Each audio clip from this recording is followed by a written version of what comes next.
Yes. तो वो इतना डिफिकल्ट होता है ना कि आपकी लाइफ में वो एक पर्सन है जो आपके लिए वो आपका जो आपको आपका पार्टनर फील हो रहा है, जो आपको आपका अ, आपकी कंटिन्यूटी फील हो रहा है ना, जिसको आप अपना डिवाइन काउंटर पार्ट कह रहे हैं, है ना, मान रहे हैं। तो उसके बाद आपको कुछ भी स्टैंड नहीं करेगा, मतलब कुछ भी हो जाए, नो, लाइक कोई ह्यूमन बीइंग या कोई और रिश्ता भी वो जगह नहीं ले पाएगा। आपके हर रिश्ते में वो बस जाने लग जाता है ना। आपका लाइफ का हर रिलेशन कहीं ना कहीं जाके वो उस एक व्यक्ति से जुड़ने लग जाता है, दैट पर्सन, लाइक उस पर्सन में आपकी लाइफ के सारे रिलेशंस रिफ्लेक्ट होने लग जाते हैं, और हर रिलेशन में वो पर्सन रिफ्लेक्ट होने लग जाता है। वो पूरा आपकी लाइफ के अंदर ना एक मिररिंग होने लग जाती है, और आप एक दूसरे को भी मिरर करने लग जाते हो। ठीक है ना। तो यहाँ पे ये जो इनर सेल्फ वाली है ना जर्नी, इसमें क्या होता है ना, इट्स वेरी पेनफुल कि आपने ये डिसाइड किया कि आप बाहर किसी भी इंसान के जरिए अपने कर्म ज़्यादा नहीं काटेंगे, आप सारे कर्म अपने अंदर ही काटेंगे।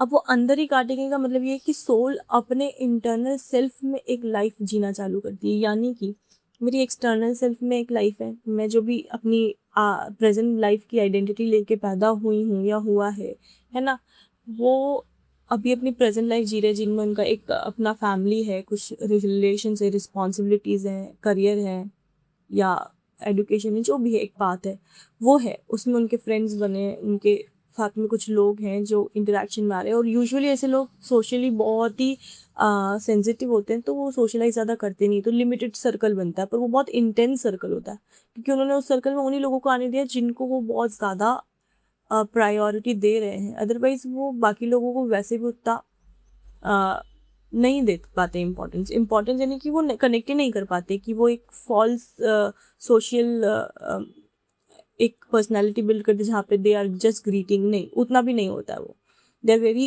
एक्सक्लूडेड।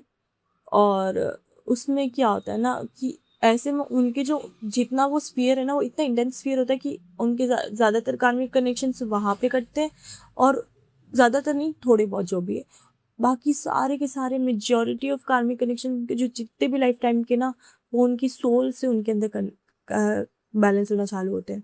और उसमें हर एक चक्रा का आपका कर्म बैलेंस होता है। और क्योंकि ये प्रेम मार्ग है, तो हर एक चक्रा का जब कर्म बैलेंस होगा ना, तो वो हर एक इंसिडेंट जब ये चीज़ होगी, वो आपके हार्ट चक्रा को जर्क देगा।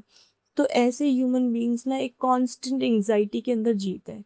और ये मैं कोई मेंटली या एक्सटर्नली ट्रिगर्ड एंजाइटी नहीं बोल रही हूँ, उनको इनबिल्ट होती ही है ये problem. They are born with this problem, जहाँ पे they are not in depression, they are so wise कि वो डिप्रेशन में नहीं है, और उनको एक कांस्टेंट एंजाइटी है। उनको भी नहीं पता था, उनको ये लगता है कि वो सोशली कंफर्टेबल नहीं फील कर रहे, इस वजह से उनको ये एंजाइटी हो रही है, और इसीलिए वो हमेशा अपने आप को सोशली एक्सक्लूड करते हैं। पर ऐसा नहीं है, ये यूनिवर्स एनर्जी से बना हुआ है, और हम जब एनर्जीज में जाते हैं ना, तो हमारे क्या है ना, किसी न किसी एनर्जेटिक अलाइनमेंट में आने से हमारा उनसे कार्मिक चैप्टर खुल जाता है। अब क्या है ना, हमने अपने कार्मिक चैप्टर्स को इंडिविजुअल सेल्फ में काटने की सोची है ना, इंटरनली, बाहर वालों से काटने की सोची नहीं है। तो क्या हमारी एनर्जी हमेशा एक ओपन वेसल की तरह से, हमारी बॉडी एक ओपन वेसल की तरह से काम करती है, जहाँ पे हमारी एनर्जी हमेशा यूनिवर्स से ही वो चीज़ बैलेंस करने की कोशिश करती है, जो यूनिवर्सल एनर्जी है ना, सीधा सीधा वहाँ से ही वो कांटेक्ट होता है। तो ये हमारी एनर्जी को इतना वल्नरेबल बना देती है कि जब हम किसी भी सोशल गैदरिंग में जाते हैं ना, तो वहाँ पे यूजुअली जब तक कि कोई इंसान एनर्जी एमिटर नहीं बनता है, या अपने आप को ना एनर्जी चैनलाइजर में नहीं चेंज करा है, तो वो क्या करता है ना, और ना ही कोई ढंग से रिसीवर, उसका कोई कैटेगरी नहीं है, तो वो एक एक बहुत ही स्कैटर्ड पैटर्न ऑफ कंजम्पशन में होता है। सोशली यूजुअली ऐसे लोग जो होते हैं जिनका भी कोई आध्यात्मिक रास्ता खुला नहीं, वो भी कर्म बना रहे हैं, अभी वो कर्म काट भी नहीं रहे, उनका बैलेंस का भी टाइम ही नहीं आया है, तो ऐसे लोग ना एक बहुत ही ज़्यादा कंज्यूमिंग स्कैटर्ड कंजम्पशन पैटर्न में होते हैं एनर्जी के। और वहाँ पे जो ऐसे लोग होते हैं ना, जिनका अपना कार्मिक बैलेंस चालू है, पर वो इंटरनल सेल्फ में ही है, वो लोग जब सोशल गैदरिंग में जाते हैं ना, तो उनका वो सोल इतना वल्नरेबल हो जाता है, क्योंकि उनकी सोल को यूनिवर्स ने एक ओपन वेसल में रख रखा है। इनकी बॉडी को उन्होंने ओपन वेसल में रखा था कि वो इंटरनली अपने आप को हमेशा कर सके, ठीक है, उनके चैनल ऐसे क्लोज नहीं, क्योंकि कोई 2 वे चैनल नहीं है, सिर्फ एक 1 वे चैनल ही है, और 1 वे चैनल हमेशा यूनिवर्स से ही अलाइन रहता है। ठीक है, तो वो यूनिवर्स से सीधा जब खुलेगा ना, तो सीधा उसके अलाइनमेंट में आएगा, तो वो उतने लेवल ऑफ एनर्जी से अलाइनमेंट में आता है ना, तो वहाँ पे के जर्क्स बहुत लगते हैं। तो एक तो वो इंटरनली जब भी उनका ये अलाइनमेंट पीरियड चल रहा होगा कार्मिक बैलेंस वाला, तो तब उनको बहुत इंटेंस एंग्जाइटी और इंटेंस जर्क होते हैं। मतलब कभी कभी ये इतने इंटेंस होते हैं जैसे कि उनको एक ही बार में बहुत सारे सीरीज ऑफ हार्ट अटैक्स आ रहे हो, है ना, बहुत ज़्यादा इंटेंस होता है ये। और ये यूजुअली ऐसे ही टाइम में होता है जो कि जहाँ पर जब वो अकेले हो, मोस्टली रात के टाइम में होता है, पर ये दिन में भी हो सकता है। अगर ये बहुत ही कोई बड़ा कार्मिक चैप्टर होता है, तो यहाँ पे ना वो उनकी सोल शिफ्ट होने लग जाती है, इतना इंटेंस वो जर्क होता है। ठीक है, जैसे कि कोई अर्थक्वेक आया हो, और वो like they are like people, मेरे को नहीं पता किसका कैसे क्या एक्सपीरियंस रहता है, पर मेरा एक्सपीरियंस नहीं रहा है कि वो बहुत फिजिकली आपको वीक कर देगा। तो एक तरह से हम उस समय ये सोचते हैं कि हम हम फिजिकली सिक हैं, और हम लोग है ना डॉक्टर्स के पास चले जाते हैं, और क्योंकि सिम्टम्स तो है, तो डॉक्टर भी डायग्नोस करने की कोशिश करते हैं, दवाई देते हैं, ट्रीटमेंट करते हैं। और क्योंकि ऐसे केसेस नहीं होते, तो यूजुअली उनको थोड़ा सा सीरियस केस माना जाता है कि कुछ हम चूक ना जाए। लेकिन हकीकत में जो ऐसे पाथ में ना, उनको कोई बीमारी नहीं है, वो एक फेज़ है जो कि यूजुअली 1 से 2 दिन रहता है ना। कभी कभी कुछ घंटे रहता है, कभी कभी इतना इंटेंस रहता है कि वो 1 मिनट में भी काफ़ी है। 1 मिनट में आपने इतना इंटेंस पेन और इतना इंटेंस जर्क झेला होता है ना, कि वो 1 मिनट का वो इम्पैक्ट कुछ कभी कभी कुछ दिनों तक या पूरे हफ्ते तक रह जाता है ना। उसको ठीक होने में टाइम लगता है, क्योंकि आपकी बॉडी बहुत ड्रेन आउट हो जाती है, क्योंकि वो एकदम सॉलिड पर्जेस करती है। We purge very huge shadows of our energies, है ना, फ्रॉम आर एनर्जीज। तो वो क्या होता है ना, इतना इंटेंस होता है ना, तो वो कुछ मिनट्स में हमको एकदम हिला देता है, लेकिन फिर उसके बाद में वो मतलब you will feel like you are sweating, है ना, चाहे कितना भी ठंडा क्यों ना, if even if it is in winters, है ना, जो एकदम मतलब बहुत ही ज़्यादा चिलिंग होता है ये।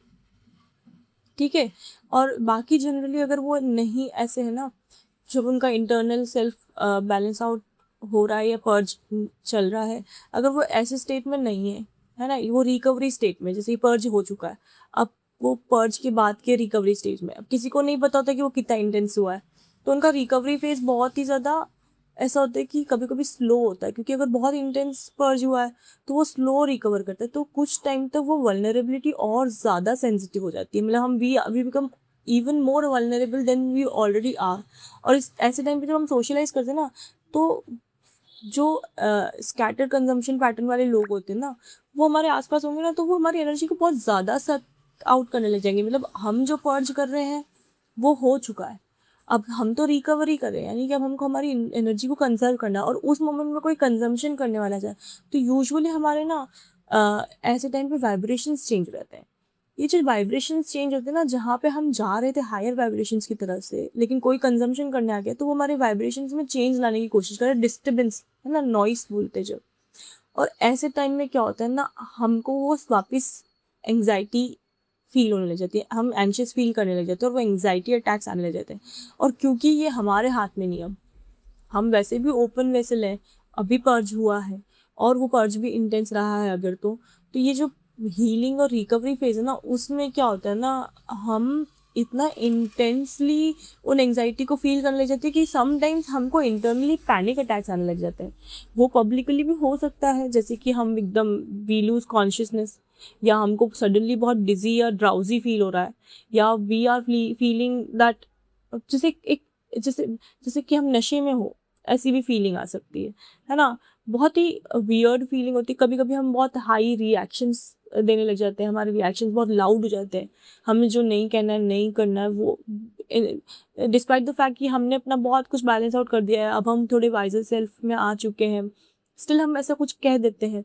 तो वहाँ पे ना किसी ने ज़बरदस्ती का, अब हमने उस कर्म को तुमको देना ही नहीं चाहता, है ना, हमने वो इंटरनली काटने की कोशिश की, पर तुमने हमसे वो अपने तरफ खींच लिया। और यूजुअली आपके आसपास इंसान वही आते हैं जिनका आपका कोई प्रीवियस लाइफ में कर्म हो, क्योंकि वो तो अपने कर्म काटने आएंगे ना, आप भले उनके साथ काटना नहीं चूज कर रहे हो, है ना।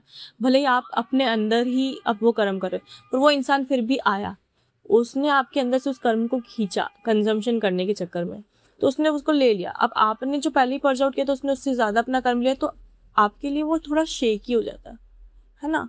और वो क्या होता है ना, उस टाइम पे फिर आप अपने आप को सेक्लूजन में रखना पसंद करते हो, और इसीलिए कई बार बहुत लॉन्ग स्ट्रेचेस ऑफ सेक्लूजन हमको हील कर पाते हैं, और वो आइसोलेशन ही हमारे लिए एक ब्लेसिंग बन जाता है कि नहीं यार अभी मुझे ये सबसे ज़्यादा। या फिर आपका जो एकदम सेफ स्फीयर ऑफ पीपल है, जैसे आपके अपने फैमिली मेम्बर्स हो सकते, सिबलिंग्स हो सकते, फ्रेंड्स हो सकते हैं ना, आपका पार्टनर हो सकता है, तो वो ही हमको हील कर पाते हैं तब।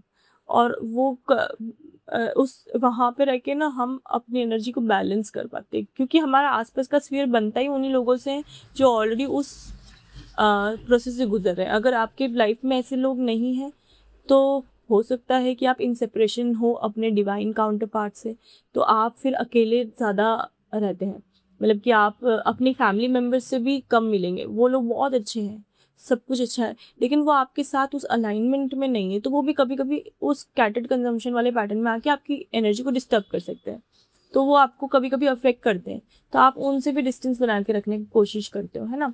तो ऐसे बहुत सारे लोग हैं जिनका अपना अपना तरीका है इस एक्सपीरियंस को डील करने का, पर जिनके लिए ये एक्सपीरियंस हो सकता है, ये दूसरे जो मार्ग हैं जैसे ज्ञान मार्ग हुआ, आपका भक्ति मार्ग हुआ, है ना, जो भी कर्म मार्ग हुआ, जैसे भी अलग अलग मार्ग हैं, आप हम जिस भी मार्ग से अपना आध्यात्मिक रास्ते की ओर जा रहे हैं, उनमें सब में ये चीज़ होती है। बस डिफरेंस है कि आपने एक्सटर्नल सेल्फ से इनको कर्मों को बैलेंस करने का रास्ता चुना है या इंटरनल सेल्फ से।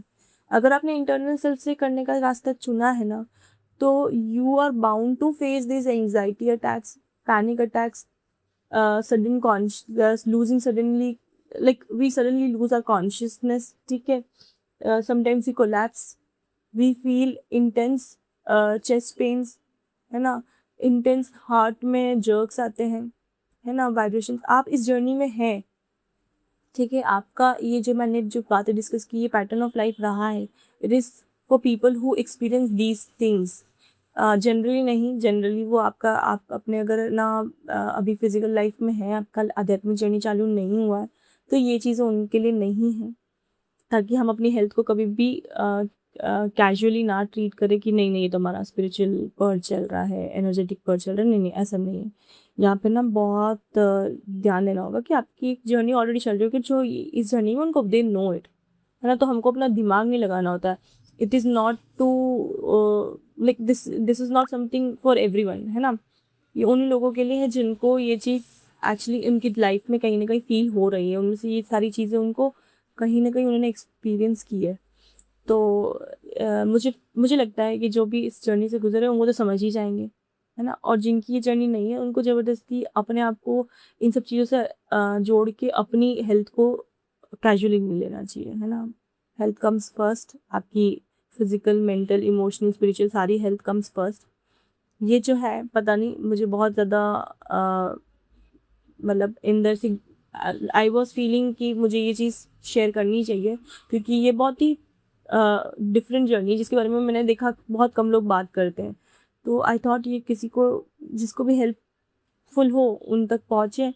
और डोंट वरी, ऐसी जर्नी में ऐसी चीज़ें होती है, आपको बहुत इंटेंस पेन होता है, आपकी बॉडी में एक एक पार्ट जैसे टूट रहा हो ना, वैसा पेन भी होता है, जैसे बोन्स में सडनली बहुत। पर आपको एक पैटर्न के बाद में पता चलने लग जाता है कि अच्छा ये तो मेरा आज मेरा पेन है, यानी पर्ज आउट हो रहा है। पर्ज होते ही आप रिकवरी में जाओगे तो आपको एकदम ड्राउजी, लेजी, है ना, एक्सेसिव स्लीपी ऐसे फील होगा, और आप सोओगे, और फिर ये फेज खत्म होगा, रिकवरी हो जाएगी, और आप ऐसे टाइम में आइसोलेशन में रहना पसंद करोगे अपने आप। You will choose your company, you will be very picky about the people who are around you, और आप अपने आप को अकेले रख के हील करोगे। हो सकता है आप लोग ट्रैवल करो, you love going in to nature और सम अर्दी थिंग्स जो आपको पसंद है, जैसे पॉटरी करना, कोई क्रिएटिव आर्ट, ऐसी कोई चीज़ें जो जो बहुत ही रूटेड, बहुत ही आपको ग्राउंड एनर्जी से जोड़ती है ना, उनसे जोड़ेगी कि आपके पेट, आप अपने पेट्स से कनेक्ट कर पाओगे, है ना। हो सकता है आपके स्क्रीन में आपने सिर्फ पेट्स ही रखे हों, because they have that pure natural energy, है ना। आप ट्रीज प्लांट्स के साथ टाइम स्पेंड करना पसंद करोगे, हो सकता है बच्चों के साथ रहना पसंद करो। छोटे बच्चों की एनर्जी बहुत ही ज़्यादा हीलिंग होती है, they are like very pure in their energy if they are, some kids are not, है ना। वो उनके कार्मिक पैटर्न से होता है कि उनकी एनर्जी कभी कभी थोड़ी सी डिस्टॉर्टेड हो जाती है। ऐसा मतलब ये नहीं कि उनकी एनर्जी प्योर नहीं है, प्योर होती है पर डिस्टॉर्टेड होती है, जिसकी वजह से हम उनसे अलाइन नहीं हो पाते, क्योंकि उनका पाथ बहुत ही अलग होता है ना। क्योंकि वो अलग पाथ से आए, इसीलिए उनकी एक एनर्जी में बचपन से ही कार्मिक डिस्टॉर्शन चालू हो जाता है। तो वो चीज़ अलग हो जाती है, क्योंकि वो भी फिर स्कैटर्ड कंजम्पशन के पैटर्न में होते हैं, तो वो भी आपकी एनर्जी कंज्यूम करने लग जाते हैं। और बाकी जनरली हर बच्चे की एनर्जी प्योर होती है। सो आपको ये सारी चीज़ें हील करने लग जाती हैं, है ना। या फिर आपको कुछ, जैसे अगर आपका डिवाइन काउंटर पार्ट है और आप उसे सेपरेशन में हो, तो आपको आइसोलेशन में रहना पसंद आएगा, किसी भी और एनर्जी में आप रहना पसंद नहीं करोगे, और आपको उनसे अलाइनमेंट फील होगा, चाहे आप डिस्टेंस में भी हो। या फिर आप अपने जो भी साथ में लोग हैं उनके अंदर उस डिवाइन काउंटर पार्ट को देखने लग जाओगे, आपको कुछ नया दिखने लग जाएगा कि oh, I have never seen, like अगर आपके सिबलिंग्स है, आपके पेरेंट्स है, आपके फ्रेंड्स है, उनमें आपको कुछ ऐसा दिखेगा जो आपने पहले कभी नहीं देखा, बस आपने कहीं फील किया डीप डाउन, वो आपको मेमोरी जैसा क्लिक करेगा कि वो मैंने ये कहीं देखा है ना। और वो आपको वो अपने डिवाइन काउंटर पार्ट की तरफ खींच के लेके जाने की कोशिश करेगा। तो मिररिंग होती है आपकी लाइफ में, है ना। तो ये सारी चीज़ें हैं। और इस जर्नी के अंदर जब आप अपने जो जिनको भी आप मानते हो, अगर आप उनको सरेंडर करोगे तो वो आपको हील करने में बहुत ज़्यादा हेल्प करते हैं। और आपकी हीलिंग जो है, आप जो एनर्जीज पर्ज करते हो, ये सब फिर आपकी साइकिल जो है ना, एक आपको समझ में आने लग जाएगी अगर आप इस पैटर्न के ऊपर ध्यान देंगे।